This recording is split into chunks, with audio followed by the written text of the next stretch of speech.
convidando para darmos início ao nosso culto de adoração a Deus. Hoje, dia 12 de julho, 19 horas e 34 minutos. Nós estamos no domingo e nós vamos agora louvar a Deus com o hino 109, Maranata, Ora vem, Senhor Jesus. Isso. Nós começamos sempre com breve virá. Vou falar o endereço da nossa igreja. Igreja Batista Breve Virá. Igreja Batista Bíblica Jauense Breve Virá. Ela tem um nome grande, até outro dia um pastor falou assim, nossa, que nome grande. Mas ele é grande assim porque está lá no documento. Mas a gente chama de Breve Virá. Aí, nós vamos cantar Maranata, que agora deixa eu apresentar. Nós estamos com a professora Margarete, o professor Rony, no som. O Guilherme está hoje aqui com a gente, graças a Deus, na imagem e também a nossa Vitória maravilhosa, tá bom? Então, a Má escolheu, a professora de canto, Maranata. A palavra Maranata, o que quer dizer a palavra Maranata? Ora vem, Senhor Jesus. Ora vem, Senhor Jesus. É quase breve virá também. E essa música que nós vamos cantar, esse prelúdio, vamos cantar para Jesus logo vir, gente. Vamos cantar, porque nós estamos precisando muito do nosso Jesus. Está muito difícil a vida. Vamos lá. Maranata. E aí a gente repete em 3 tons. Quer ver que chique?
Aí quando chega no terceiro eu paro.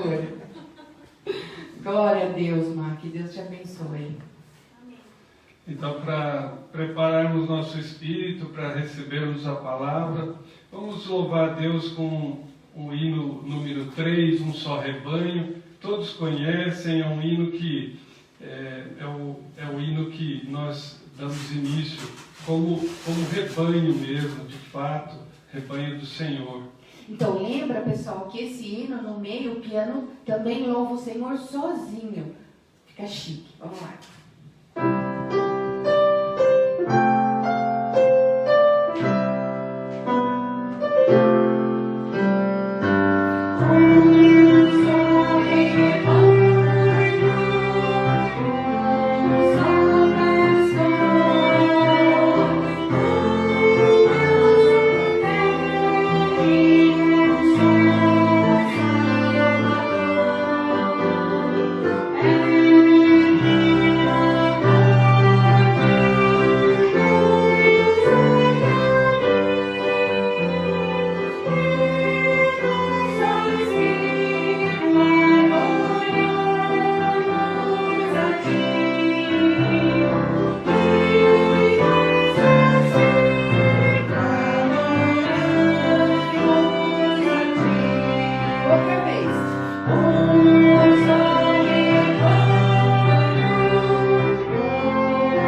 agradecemos vocês que permitem que nós entremos em suas casas, no seio de vossa família, na sala de seu descanso.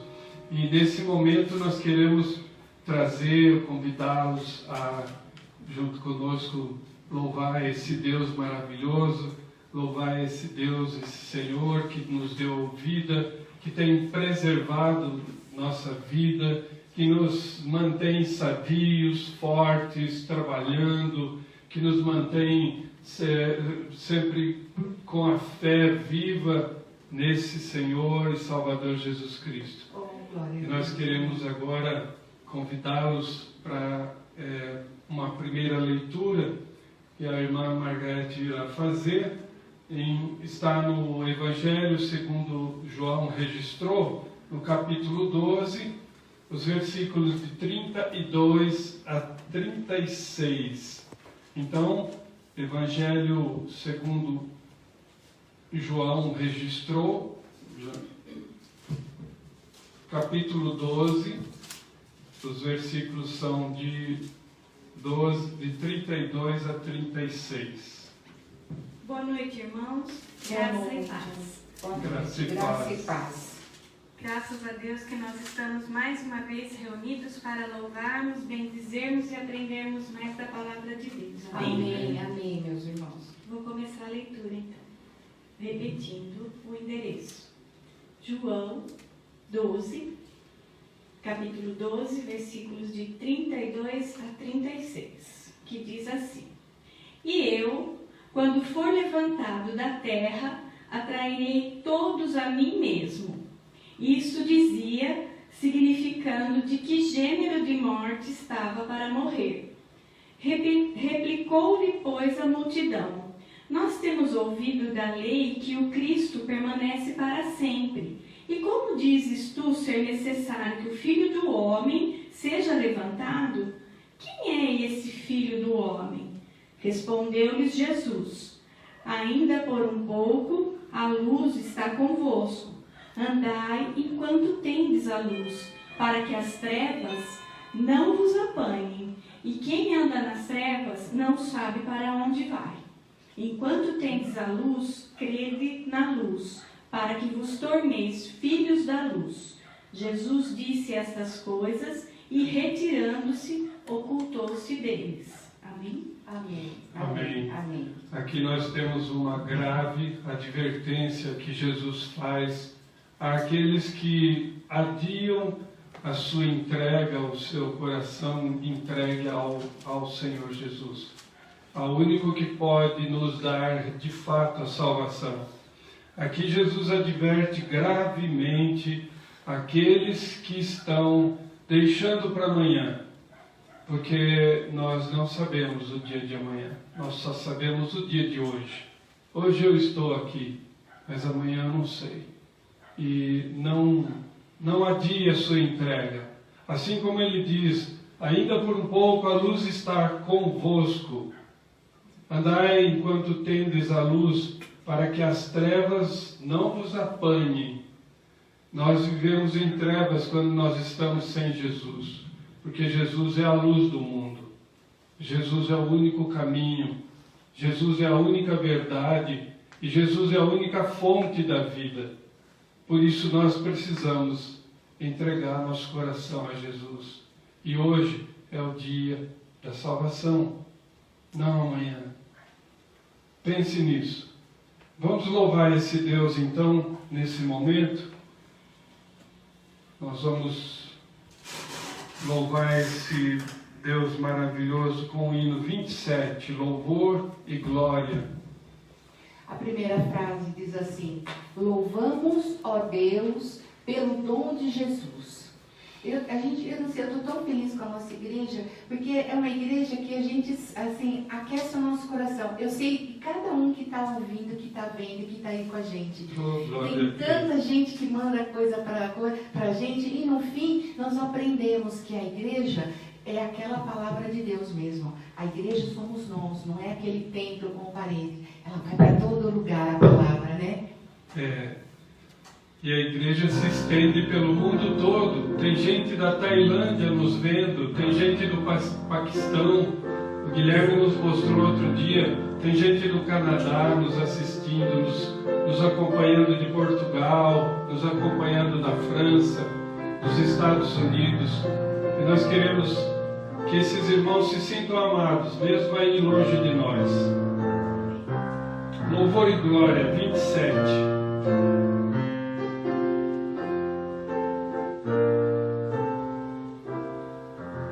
De 1881.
Esse momento, Senhor, nós, diante da Tua santa presença, queremos permissão para estarmos oferecendo ao Senhor o nosso louvor, a nossa adoração, a nossa gratidão, Senhor, e o reconhecimento de que Tu és o soberano, Tu és o nosso Deus preservador, o Deus da providência, o Deus infinito, o Deus justo, o Deus que é a fonte de todo amor, toda alegria, de toda a paz. E nós queremos, ó Pai, que o Teu Santo Espírito venha e nos encha, para que nós possamos adorá-lo, louvá-lo, de fato, em espírito e em verdade. É isso que nós te pedimos, não porque nós temos qualquer virtude, mas porque o Teu Filho nos permite. Ele tem toda a virtude, Ele tem toda a justiça e Ele tem todo o mérito. E nós fazemos esse pedido, esse clamor, no nome dEle. Amém. Amém. Nós queremos agora, então, abrirmos a palavra de Deus em 2 Crônicas, capítulo 7. É um versículo que nós usamos com bastante frequência. 2 Crônicas, capítulo 7, O único versículo que vamos ler é o 14, versículo 14. 2 Crônicas 7, versículo 14. Esse é um momento em que a igreja tem o hábito e o costume de lembrar àqueles que nos acompanham e a nós mesmos que somos pecadores, somos falhos, somos falsos, somos às vezes hipócritas, às vezes somos dissimulados, às vezes nós temos olhado coisas que não devemos, falado coisas que não devemos e pensado coisas que não devíamos pensar. E por isso nós nos colocamos aqui, envergonhados na presença do Senhor, mas apoiados no sangue de Jesus que nos lava. E queremos lembrar a todos que esse Deus nos adverte com esse versículo. E diz assim: se o meu povo, que se chama pelo meu nome, se humilhar e orar e me buscar, e se converter dos seus maus caminhos, então eu ouvirei dos céus, perdoarei os seus pecados e sararei a sua terra. Que promessa mais maravilhosa! E nesse versículo nós temos o caminho e como fazê-lo. Vamos nos colocar prostrados, de coração sincero, confessar os nossos pecados, enquanto nós louvamos a Deus com o hino Perdão 47 do nosso inário.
Perdoa os nossos pecados. Perdoa-nos porque somos falhos, somos errados, somos pequenos demais para a Tua glória, Pai. Mas perdoa-nos porque a partir do Teu perdão nós nos tornamos melhores e podemos ser chamados filhos de Deus. Amém. Amém. Amém. Amém. Louvado seja Deus. Nós queremos agora fazer uma segunda leitura. Na verdade, uma terceira leitura. Vou pedir à missionária, Thelma, minha esposa, que faça a leitura do Evangelho de Jesus Cristo registrado por João, capítulo 11, os versículos de 47 a 53. João, capítulo 11.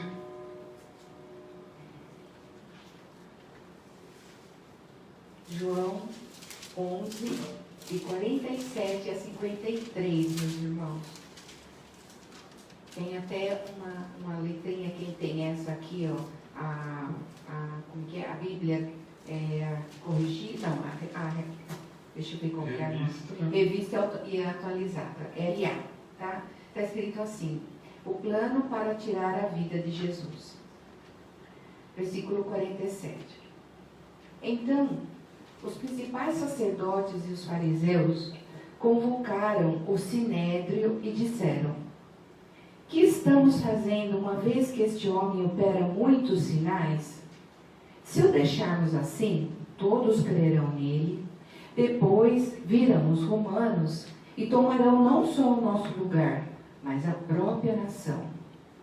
Caifás, porém, um dentre eles, sumo sacerdote naquele ano, advertiu-os, dizendo: vós nada sabeis, nem considerais que vos convém que morra um só homem pelo povo e que não venha a perecer toda a nação. Ora, ele não disse isso de si mesmo, mas sendo sumo sacerdote naquele ano, profetizou que Jesus estava para morrer pela nação. E não somente pela nação, mas também para reunir em um só corpo os filhos de Deus que andam dispersos. Desde aquele dia, resolveram matá-lo. Então, uma palavra bastante grave também, onde nós temos aqui o sumo sacerdote, um inimigo do Senhor Jesus, planejando a sua morte. Aqui nós temos a elite, aquela elite que administrava os cultos no templo, o louvor no templo, todas as liturgias do templo. Então, pessoas que estavam de pleno conhecimento da palavra de Deus estão aqui planejando a morte do Filho de Deus. Nós temos a profecia de Caifás. Então, guardem essa palavra no seu coração. Assim como Jesus foi odiado pelo mundo, você que segue a Jesus, você que ama Jesus, você que entregou a sua vida a Jesus, será perseguido pelo mundo. Você será odiado pelo mundo. Não se iluda com essa perseguição. Vale a pena a glória que vos espera. Amém. Nós vamos louvar a Deus agora com o hino 34, ó Deus fiel.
reservamos para consagrarmos os nossos dízimos, nossas ofertas, e nós cantamos o hino Renovação,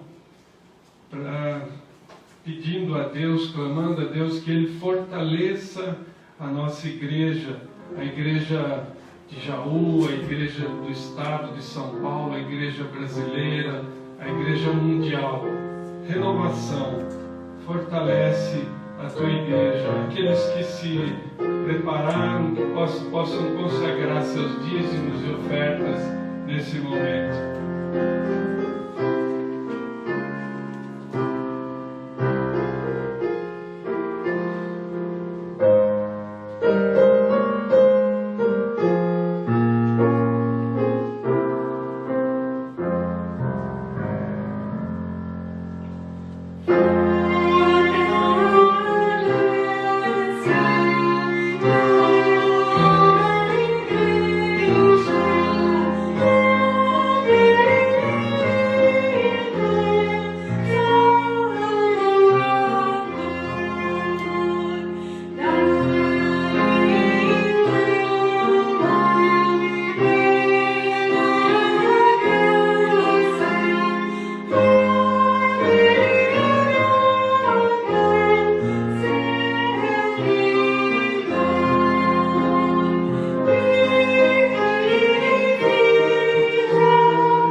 Seja Deus. Este próximo hino, o 105, Deus sabe, Deus ouve, Deus vê. É um momento em que a igreja se une em oração intercessória, oração intercessória em favor dos doentes, em favor dessa crise que nós enfrentamos, essa crise mundial, e em favor do término deste vírus. Vamos orar louvando a Deus pela nossa saúde, pela recuperação dos nossos parentes.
Pai do céu, Pai querido, que gostoso, Senhor. Receba toda essa nossa adoração, Senhor, que ela suba como incenso, Senhor, perfumado e só para o Senhor, que chegue até aí no seu trono, Senhor. Amém.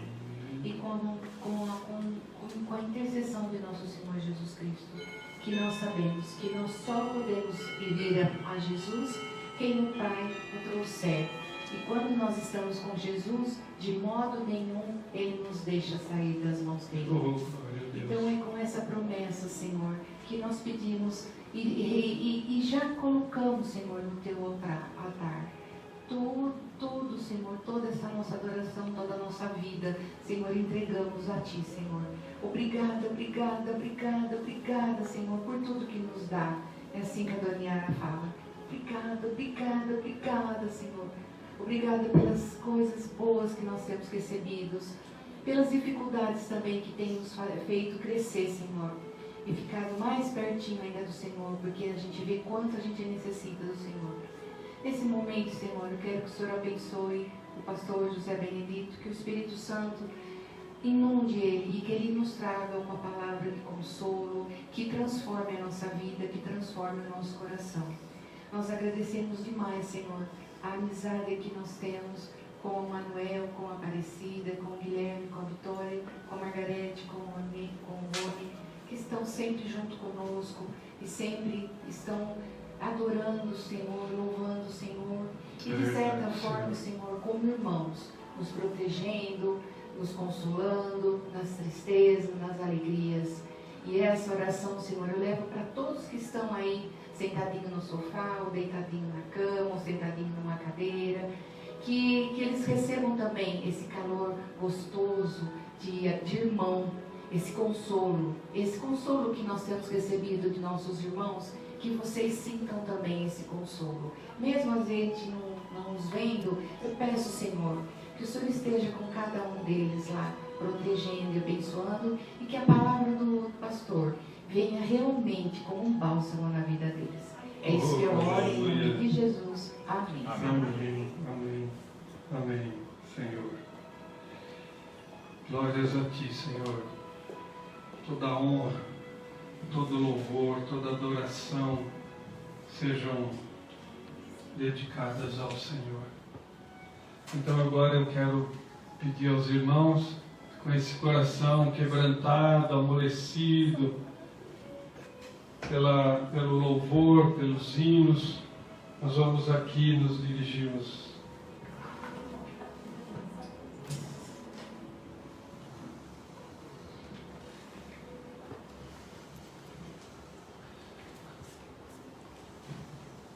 Aqui nesse nosso púlpito,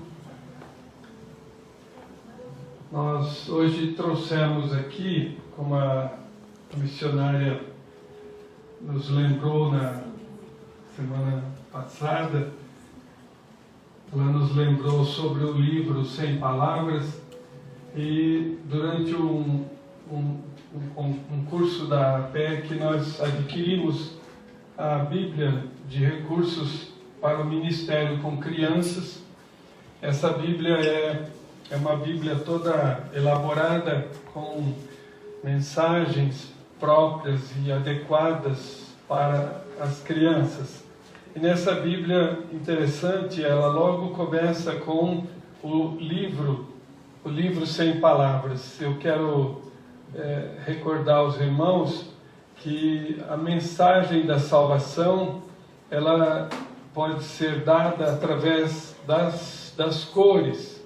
Então as crianças, elas têm uma maneira muito simples e é muito mais fácil, né, amor, de nós chegarmos ou levarmos Jesus ao coração das crianças, porque elas não têm reservas, elas não são preconceituosas, elas não têm no coração barreiras que impedem de receber o Senhor Jesus.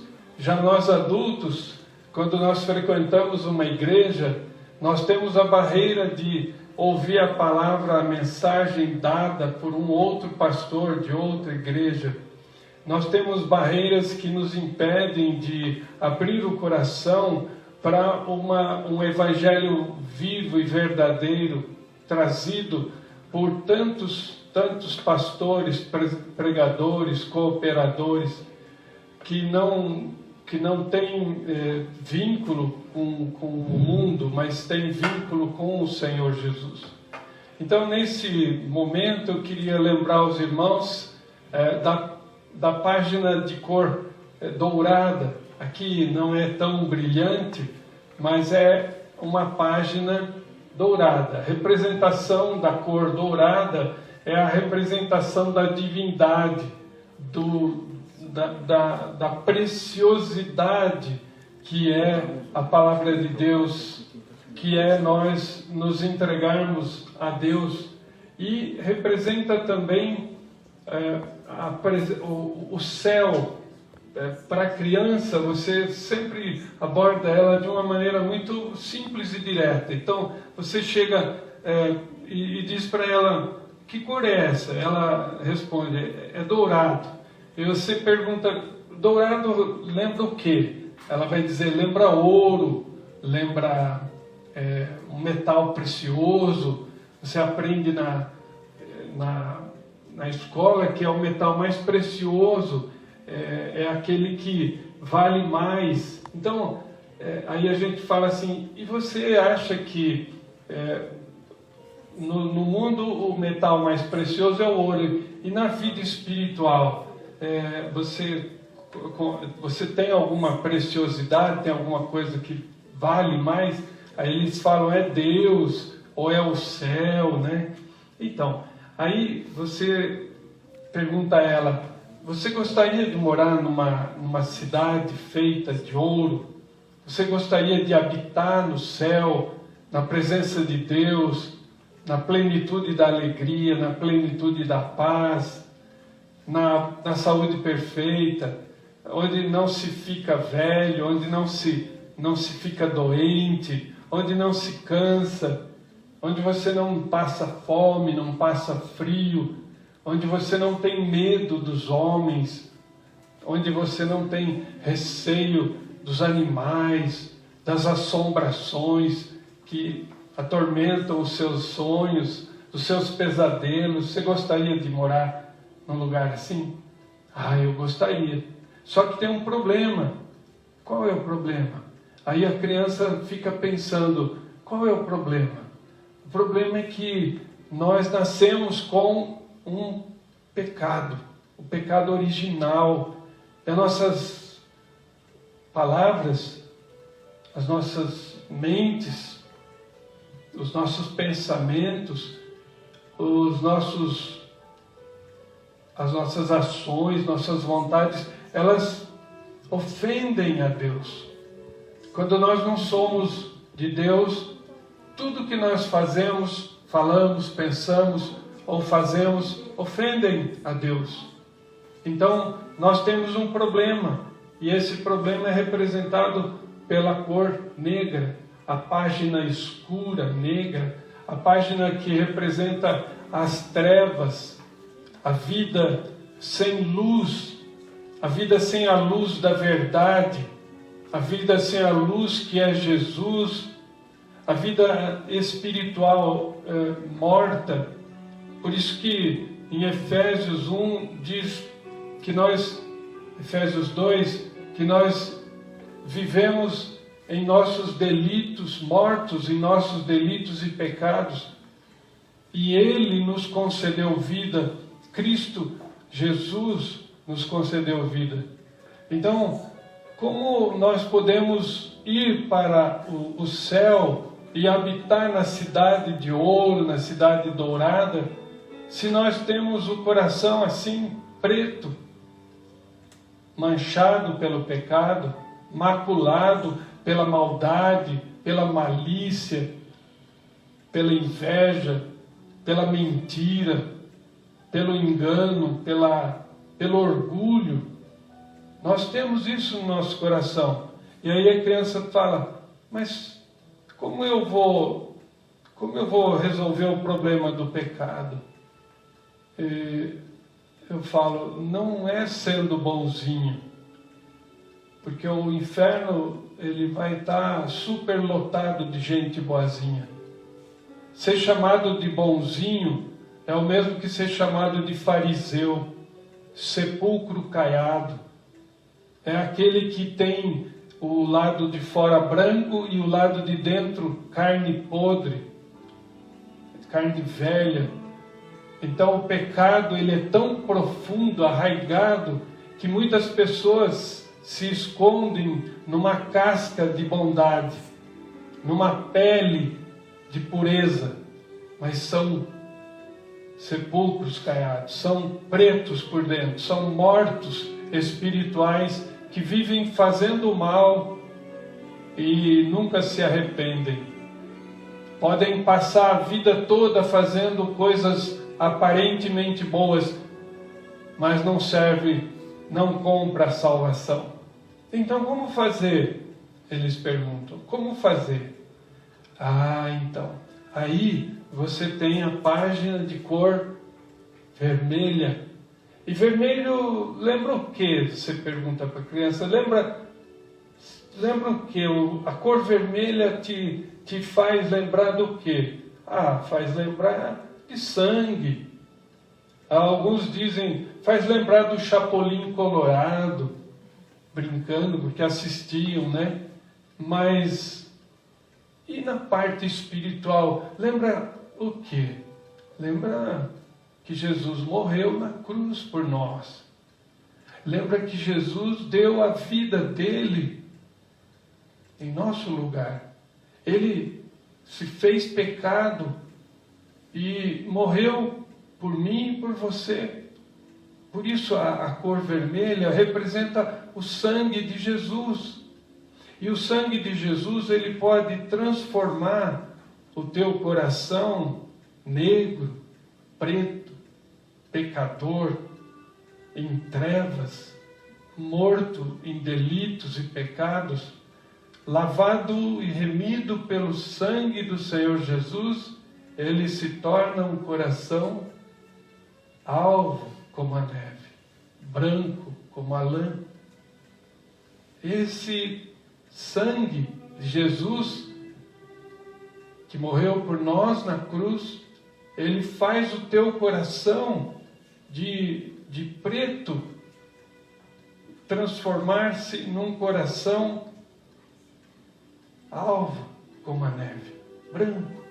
E aí você conhece Jesus, você passa a ter em Jesus o seu mediador, o seu justificador, o que propiciou a você o perdão dos pecados. Diante de Deus, quando você entrega a sua vida a Jesus, Ele justifica os teus pecados com a morte dele. E você fica dessa cor branquinha. E aí você vai aprendendo sobre Jesus e você tem então a cor verde. O verde significa vida, significa uma árvore que recebe águas na sua raiz e cresce. Então você cresce em conhecimento, e cresce em verdade, cresce em espírito, cresce em graça. Você cresce conhecendo mais a obra do Senhor Jesus. E você vai se tornando de uma criança que tinha o seu coração preto, pecador, manchado pelo pecado, um coração lavado e remido pelo sangue de Jesus, um coração puro, justificado, que Jesus propiciou o perdão para esses pecados. E você então se torna um discípulo de Jesus. E você crescendo no conhecimento do Senhor Jesus, você então vai adquirir o direito de viver na glória, na cidade de ouro, na cidade onde o mar é de cristal, a cidade em que a presença do Senhor Jesus e a presença de Deus e do Senhor Espírito Santo estarão diante de você por toda a eternidade. Esse é o seu desejo, essa é a sua escolha. Então você pergunta à criança, e ela diz, Você gostaria então de morar na cidade celestial? É de graça, mas é preciso que você escolha por Jesus como seu Salvador. E você escolhe? Você quer o Senhor Jesus como seu Salvador? Para poder habitar diante de Deus na glória por toda a eternidade? Ou você vai permanecer em pecado, achando que sendo bom você vai ganhar a salvação? E você vai caminhando direto para o inferno. Da mesma forma que você pode passar a eternidade diante de Deus, na glória, escolhendo ser justo aos próprios olhos, como muita gente, como a maioria das pessoas vive, ser justo aos próprios olhos, você está caminhando a passos largos para o inferno. Tenha isso em mente.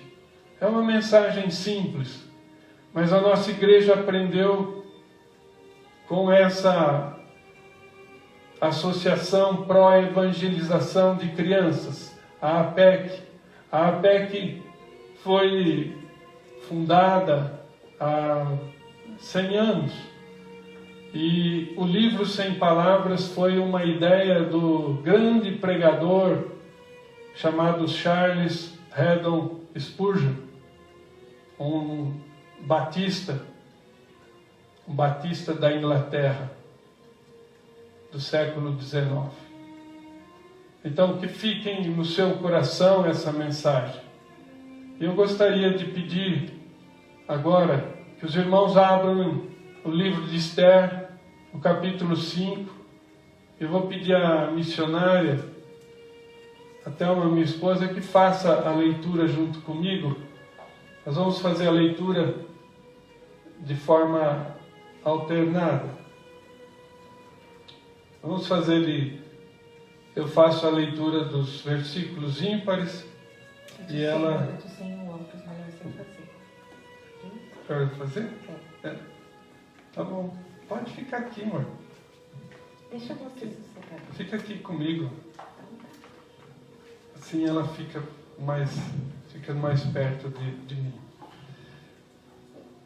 Ao terceiro dia, Esther se aprontou com seus trajes reais e se pôs no pátio interior da casa do rei, defronte da residência do rei. O rei estava assentado no seu trono real, fronteiro à porta da residência. Quando o rei viu a rainha Esther parada no pátio, alcançou ela favor perante ele. Estendeu o rei para Esther o cetro de ouro que tinha na mão. Esther se chegou e tocou na ponta do cetro. Então lhe disse o rei: que é o que tens, rainha Esther, ou qual é a tua petição? Até metade do reino se te dará. Respondeu Esther: se bem te parecer, vem o rei Amã hoje ao banquete que eu preparei ao rei. Então disse o rei: fazei apressar a Amã para que atendamos ao que Esther deseja. Vindo, pois, o rei Amã, o banquete que Esther havia preparado, disse o rei a Esther, no banquete do vinho: qual é a tua petição e se te dará? Que desejas cumprir-se-á, ainda que seja metade do reino? Então respondeu Esther e disse: minha petição e desejo são o seguinte: se achei favor perante o rei, e se bem parecer ao rei conceder-me a petição e cumprir o meu desejo, venha ao rei com Amã ao banquete que lhes hei de preparar amanhã, e então farei segundo o rei me concede. Então saiu Amã naquele dia alegre de bom ânimo. Quando viu, porém, Mordecai à porta do rei, que não se levantara, nem se movera diante dele, então se encheu de furor contra Mordecai. Amã, porém, se conteve e foi para casa. E mandou vir os seus amigos e a Zeres, sua mulher. Contou-lhes Amã a glória das suas riquezas e a multidão de seus filhos, e tudo em que o rei o tinha engrandecido, E como o tinha exaltado sobre os príncipes e servos do rei, disse mais Amã: a própria rainha Esther a ninguém fez vir com o rei ao banquete que tinha preparado, senão a mim. E também para amanhã estou convidado por ela, juntamente com o rei. Porém, tudo isto não me satisfaz, enquanto vir o judeu Mordecai assentado à porta do rei. Então lhe disse Zeres, sua mulher, e todos os seus amigos: faça-se uma forca de 50 côvados de altura, e pela manhã dize ao rei que nela enforquem Mordecai. Então entra alegre com o rei ao banquete. A sugestão foi bem aceita por Amã, que mandou levantar a forca. Amém. Até aqui a palavra de Deus. Eu quero convidar os irmãos a fecharem seus olhos e vamos orar então para que Deus possa nos abençoar com esse estudo, essa exposição de Esther. Santo e eterno Deus, na Tua presença, com a Tua palavra aberta, Senhor, nós pedimos permissão a Deus para que nos aconselhe com Teu Santo Espírito. Ilumine a nossa mente, guie nossos pensamentos, ponha palavras em nossas bocas. Morra aqui o pastor, Senhor, e viva a Tua palavra, Senhor. Abençoa, Senhor, cada um que nos ouve e leve, Senhor, no coração de cada um e na mente de cada um, para que os transforme, para que os modifique e faça com que cresçam com a Tua palavra, para que modifiquem as suas vontades, para que se transformem em pessoas mais à imagem do Teu Filho, a quem nós recorremos. Amém. Amém. Eu queria pedir aos irmãos que abram a palavra de Deus em Provérbios 21. Provérbios 21. Eu queria ler para os irmãos, antes mesmo de começar, Provérbios 21, primeiro versículo de Provérbios 21 diz assim: como ribeiros de águas, assim é o coração do rei na mão do Senhor. Este, segundo o seu querer, o inclina. Isso lembra a angústia que estava vivendo Esther. Esse momento da vida de Esther, lendo assim, nos passa despercebido. Há 3 dias está Esther em jejum, sem comer nada e sem beber nada.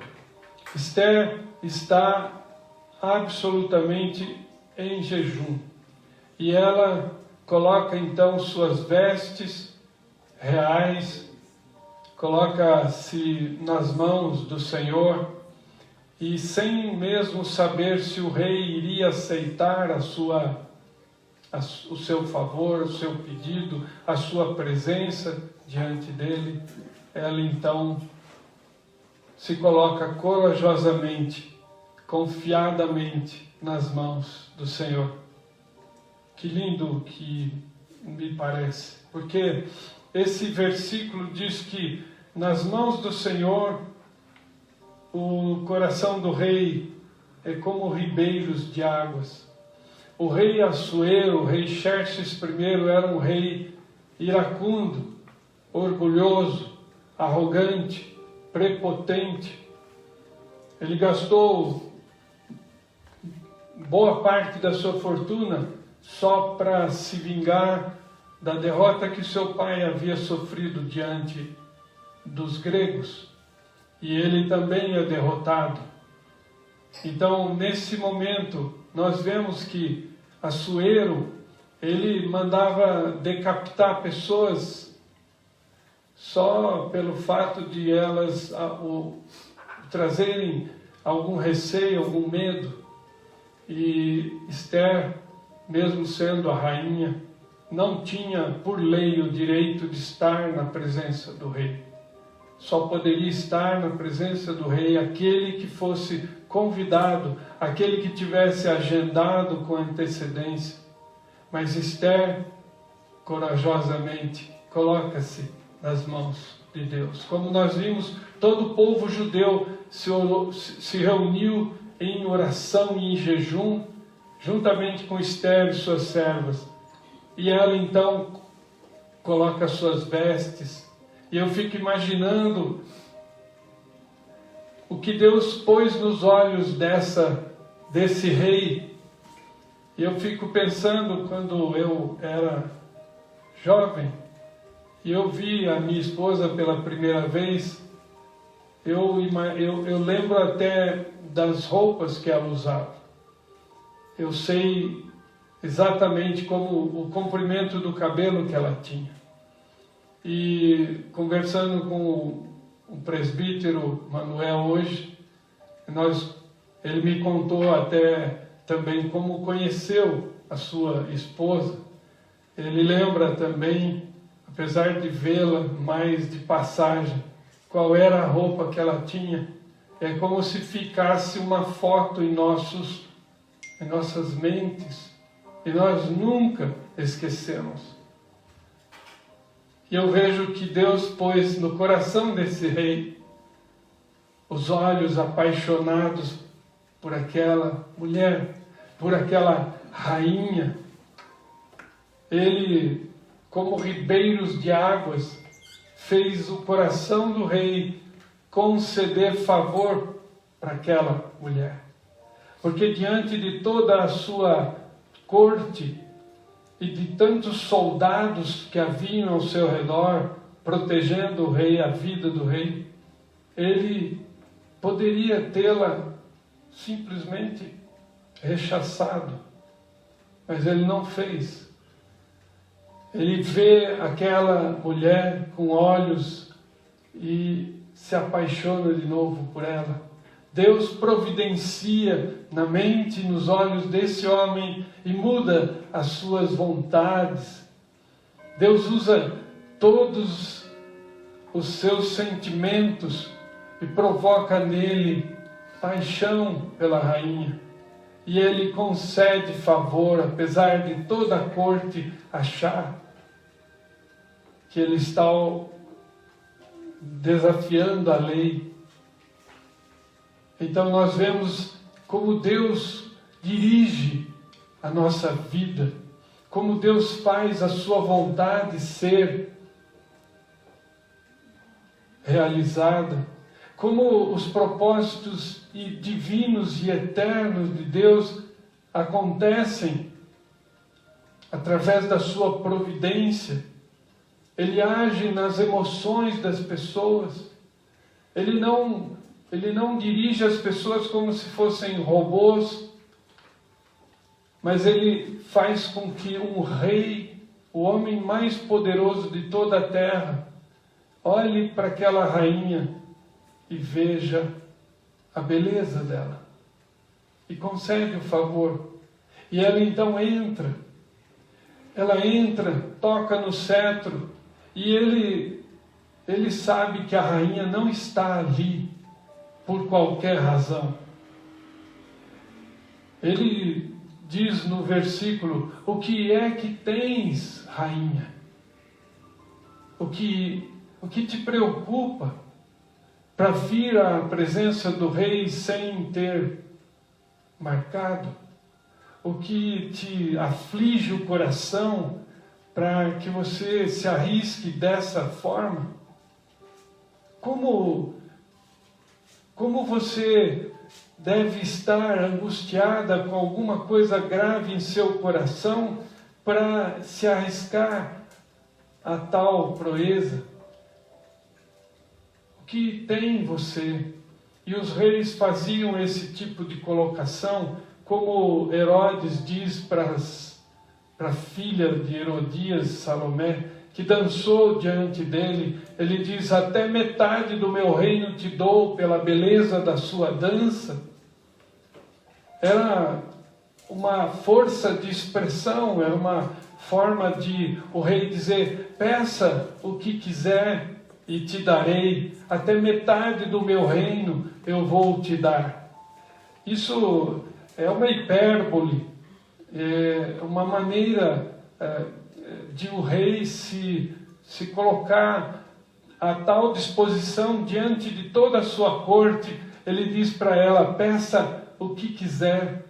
E Deus concede a esse rei esse coração amolecido, esse coração quebrantado, assim como nós, depois de hinos que cantamos, de louvar ao Senhor, nós nos colocamos quebrantados, amolecidos, preparados diante da palavra, para recebermos a palavra em nossos corações.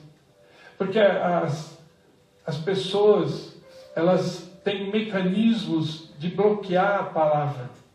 Existem pessoas que vão aos cultos. Hoje nós não temos cultos presenciais em nossa cidade, mas há pessoas que têm mecanismos de bloquear, porque elas estão rejeitando o pastor, porque elas estão rejeitando aquela igreja, porque elas estão, de uma maneira ou de outra, criticando a forma que o pastor se manifesta, se expõe. Mas a verdade é que são mecanismos que levam a pessoa a adiar sua entrega a Deus.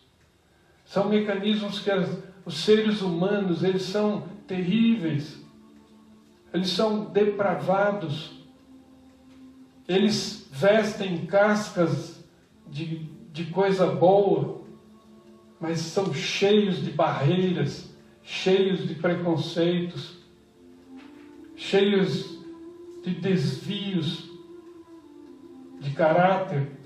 E nós precisamos pensar se nós também não temos rejeitado o Evangelho, se nós temos ido aos cultos, se nós temos assistido aos cultos e temos recebido a palavra com o coração aberto, sem barreiras, sendo de quem seja, de quem esteja sendo usado por Deus, pelo Espírito Santo, para levar a palavra. Será que nós temos o nosso coração aberto? Porque não importa quem traz a mensagem, mas importa a mensagem que é trazida. Se o teu coração se fecha, você entristece o Espírito Santo de Deus, Efésios 4:30, você apaga o Espírito que habita em você, e não deixa que a palavra te transforme em pessoa melhor, e você não cresce como crente, você não amadurece, mas permanece um bebê. Será que nós não temos resistido? E aqui nesse momento nós vemos o rei com o seu coração aberto, quebrantado, oferecendo a Esther o que você precisa, o que é que você tem, minha rainha, qual é o teu pedido, a tua petição, faça, eu te darei.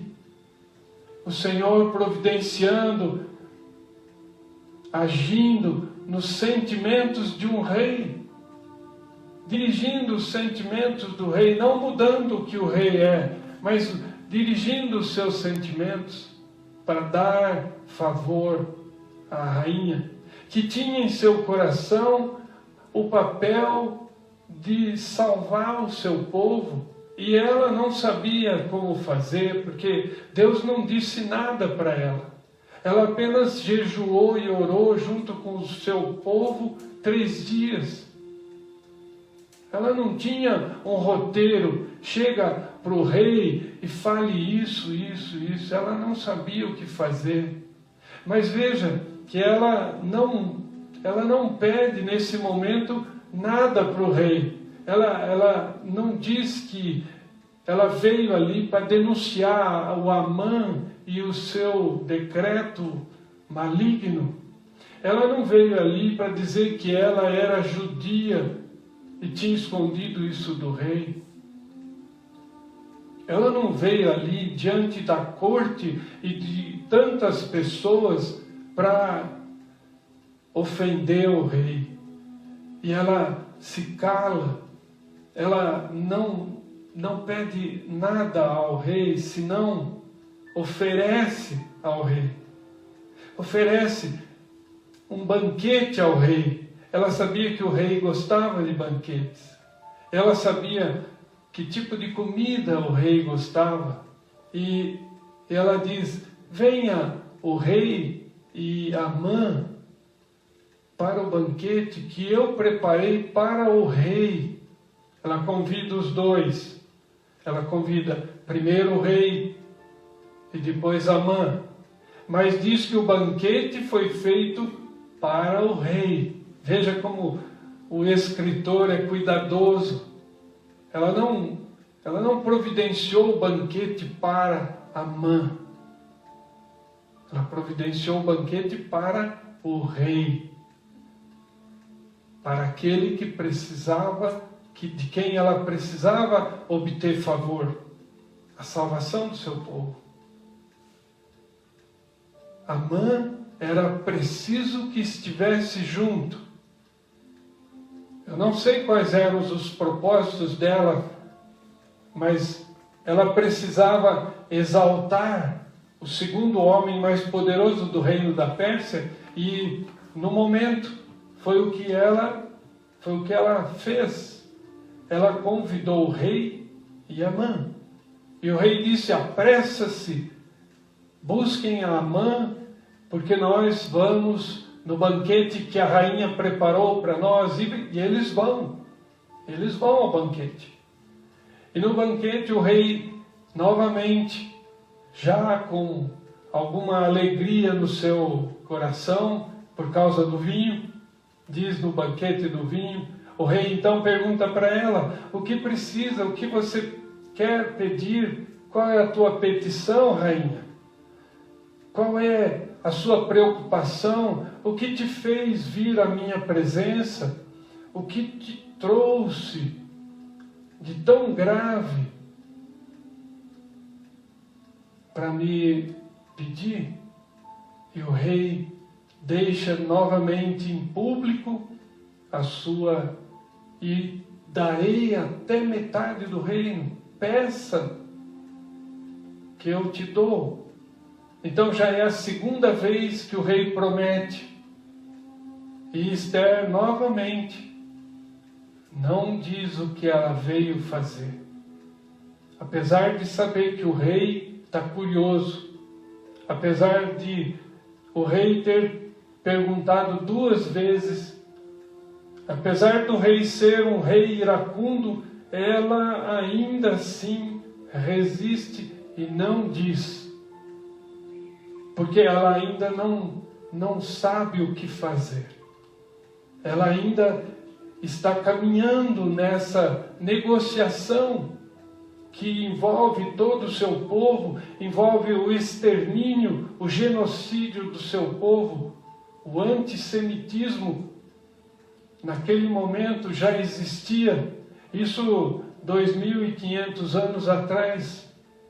O povo de Deus era perseguido, e é desse povo que viria o Messias. Então, nós vemos a mão de Deus atuando, agindo, providenciando acontecimentos. Até aqui nós vemos que é impossível mudar. O decreto era irrevogável. A lei não podia nem o rei mudar. O decreto de extermínio dos judeus já havia sido dado. Então o que é que a rainha está fazendo ali? Se o rei, nem o rei pode mudar isso. essa realidade já era um fato. No dia 13 do último mês do ano, todos os judeus seriam mortos e os seus bens seriam confiscados, e Amã iria dar ao tesouro do rei 10.000 talentos de prata. E Esther teria que pedir ao rei: olha, você vai abrir mão de 10.000 talentos de prata, mas não vai matar o meu povo. Mas como ela iria dizer isso aí? Então você me enganou, você também era judia, e você não me falou isso.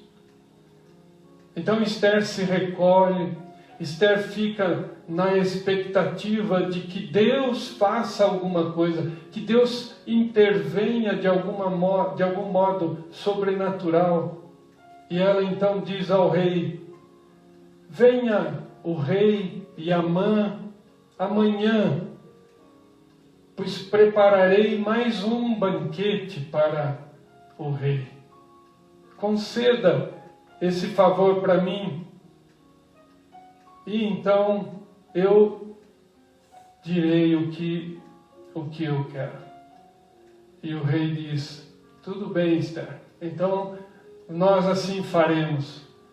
E esse capítulo ele termina com o Amã saindo todo exaltado. Puxa, eu e o rei e a rainha, o homem mais importante do reino, e ele sai e dá de cara com Mordecai, aquele a quem ele odeia, aquele que pertence ao povo judeu, a quem ele desde criança foi ensinado a odiar, porque ele era descendente do rei Agag, o rei dos Amalequitas, que foi morto por espada pelo profeta Samuel diante dos olhos de todos. Esse Amã que odeia os judeus encontra Mordecai, e Mordecai nem se mexe, não dá a ele qualquer tipo de honra, não deixa nenhum tipo de sentimento de respeito para com Amã. E Amã se contém, vai para casa e conta, chama seus amigos, chama seus filhos, e ele conta toda a sua glória, toda a sua riqueza. Ele conta que tem 10 filhos, que ele foi o único convidado em todo o reino para jantar com a rainha e com o rei. E ele alimenta o seu ego, faz engrandecer o seu orgulho. E então, de certa forma, nós vemos que um homem que tem quase tudo tem um problema. Ele se chama Mordecai. E esse é o problema que de muitos de nós tem, a raiz de amargura, pessoas que nós não podemos ver na frente, pessoas que tiram a nossa alegria, pessoas que nós deixamos, às vezes, de perdoar completamente, pessoas que a gente não pode estar do lado, que nos faz mal. E essa raiz de amargura matava Amã. Ele não podia suportar que aquele judeuzinho que não respeitava ele ficasse à porta do rei, com todo o poder que havia sido dado a ele. E com o decreto da morte desses judeus, de qualquer forma, em algum tempo eles estariam mortos, e Mordecai também. Esse homem diz que a alegria dele não seria completa enquanto Mordecai vivesse. Veja que não há limite para as aquisições do homem. O homem poderoso, ele quer sempre mais. E nós temos alguns alguns textos para ler, mas nós não vamos fazer isso para não alongar mais. Mas Mordecai era a pedra no sapato de Amã. Eu queria deixar para os irmãos, então termina assim, que ele vai para casa, se orgulha do que tem, diz que é abençoado porque tem 10 filhos, é o segundo homem mais poderoso do reino, e a sua esposa diz, junto com os seus conselheiros, diz para ele: faça uma forca bem alta e pregue lá o Mordecai, vai amanhã cedo, fale com o rei e faça o enforcamento de Mordecai. E ele se satisfaz com isso. E assim, esse capítulo termina dessa forma. E eu queria dar alguns conselhos para os irmãos. Eu trouxe alguns conselhos aqui para trazer para os irmãos, para nós aplicarmos essa história e crescermos como pessoas, crescermos como crentes. O livro de Esther parece um livro simples, mas ele traz grandes lições para nós. Então essa primeira lição é a lição de que ao nós nos prepararmos para algum evento que nós nunca fomos, nunca passamos por ele, sem nenhuma experiência, nós precisamos aguardar no Senhor até que ele chegue. Ou seja, quando nós estamos enfrentando situações das quais nós não temos experiência, não sabemos o que fazer. Esther estava ali sem saber o que fazer. Ela não tinha saída. O seu povo estava condenado. Já havia um decreto que não podia ser revogado nem pelo rei. Então ela só podia esperar no Senhor. Essa é uma das lições. Fazer como Esther. Faça jejum. Ore. Peça a Deus para ir à frente. Espere no Senhor. Somente no Senhor. A segunda lição que eu trago para os irmãos é que quando a gente lida com alguém que tem um temperamento imprevisível, nós precisamos contar com Deus para que Ele interfira nas emoções dessa pessoa. Porque às vezes nós dependemos de pessoas, e Esther dependia do rei. E o rei, como eu já contei, para se vingar do mar, onde os barcos, 300 barcos de guerra dele haviam afundado durante a guerra, ele foi até o mar com um relho, ele deu 300 chicotadas na água do mar Egeu, para se vingar do mar que havia naufragado os 300 barcos dele. Era um homem imprevisível, era um homem iracundo, irado, um homem que não tinha qualquer controle emocional. Ele era orgulhoso, dono da vida e da morte. E Esther não sabia o que ia encontrar nesse homem. E ela então espera no Senhor. Esse é o segundo conselho que eu dou. O terceiro é quando nós estivermos envolvidos em uma situação desagradável, confie em Deus para que Ele dê paciência para nós.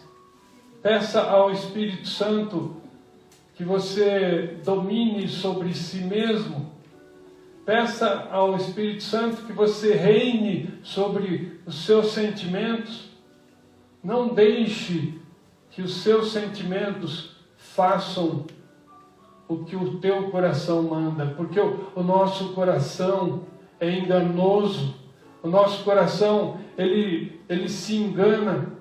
As nossas emoções vêm antes da nossa razão. E quando nós vemos, nós já falamos o que não devíamos falar.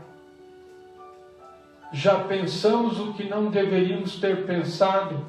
Já fizemos o que não deveríamos ter feito. Já ofendemos a Deus e àquele que é a imagem e semelhança de Deus, que são nossos irmãos, mesmo sendo nossos inimigos.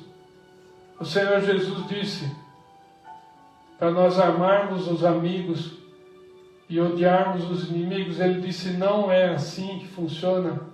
Você precisa amar os teus amigos, qualquer um ama. Até os bandidos amam sua família, os mafiosos amam sua família. Mas amar o seu inimigo é difícil. Perdoar o teu inimigo é difícil. Orar pelo sucesso dos teus inimigos é mais difícil ainda. Pois é isso que o Senhor Jesus ensina. Esse é o ensino do Senhor Jesus. Ele mudou completamente a lei, dente por dente, olho por olho. Isso não vale mais. O Senhor ensinou que ame os teus inimigos. Isso é valioso diante de Deus. Isso acumula tesouros no céu. Isso é exemplo de que você é um salvo, de que você é um regenerado, de que você nasceu de novo e é um servo, um discípulo de Jesus Cristo. Terceira lição, então, é essa. E a quarta lição é quando nós tivermos que enfrentar um inimigo sem princípios. Peça a Deus coragem invencível. Esther foi. Esther jejuou, orou, pôs as suas roupas mais lindas e entregou a sua vida ao Senhor. E disse: Senhor, eis aqui tua serva, usa-me, faz de mim uma arma para salvar teu povo, mesmo que eu pereça. Se perecer, pereci. Se perecer, pereci. Mas eu fiz o que era a vontade de Deus, eu fiz o que era certo, eu fiz o que era correto, o que o meu caráter mandou. Então, quando você estiver diante de um inimigo que é imprevisível, não tem princípios, não tem moral, que não tem honestidade, que não tem palavra, você peça a Deus coragem invencível e vai. Confia no Senhor. Entrega o teu caminho ao Senhor. Confia nele e o mais Ele fará. Isso é o que diz o Salmo 37, verso 5. E com esse salmo eu quero encerrar esse capítulo 5 de Esther. E agora nós vamos voltar ali para o nosso louvor. Nós vamos impetrar a bênção final e vamos louvar a Deus com o hino final. Deus seja louvado. Que Deus possa colocar em teu coração essa palavra. Que Deus possa transformar a tua vida através da palavra. Porque a palavra de Deus é a única verdade. A palavra de Deus é a única forma de nós nos tornarmos pessoas melhores. A palavra de Deus é o único meio usado por Deus para nos salvar, para nos levar à salvação, a salvação eterna.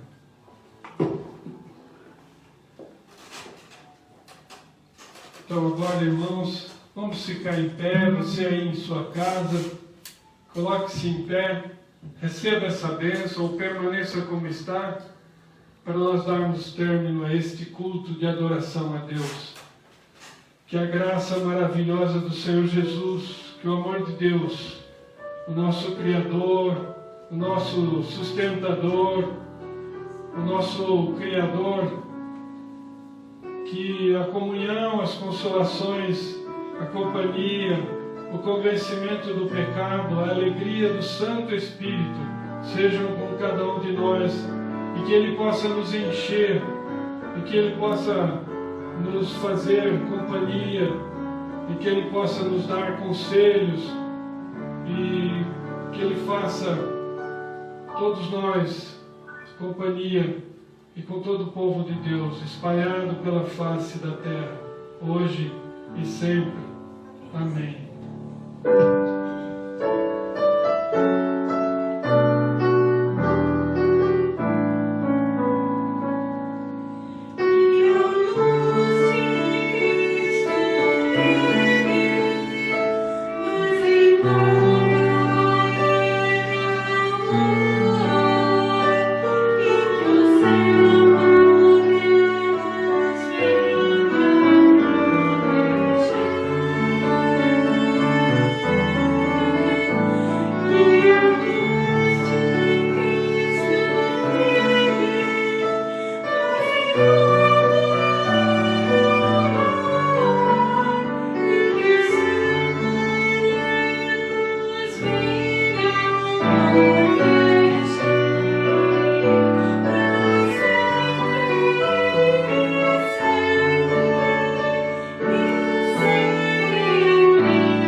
Pena que acabou, né? Então agora quando a gente vai se reunir? Agora na sexta-feira. Sexta-feira. Nós teremos mais uma exposição da palavra com a missionária, que vai então palestrar sobre, né, os arminianos e os calvinistas. É isso aí. Ainda não acabou, pessoal. Tem bastante coisa ainda para dar. Então, vamos assistir. O pessoal aí, eu vou ver se eu estou encontrando, tem bastantes amigos em todas as igrejas, eles andam perguntando. A igreja de Nazareno o que é, a igreja presbiteriana do Brasil o que é, a Assembleia o que é. Então, vamos assistir a aula que nós vamos saber, tá bom? Não percam, pessoal, porque é muito bom o que a missionária está ensinando para a gente. É um tema maravilhoso. Eu acho que não vai ocupar espaço para ninguém, não. Só vai acrescentar. É isso aí. Venha, viu, pessoal? Vamos ouvir a nossa aulinha, tá bom? Tchau, pessoal. Boa semana. Deus abençoe.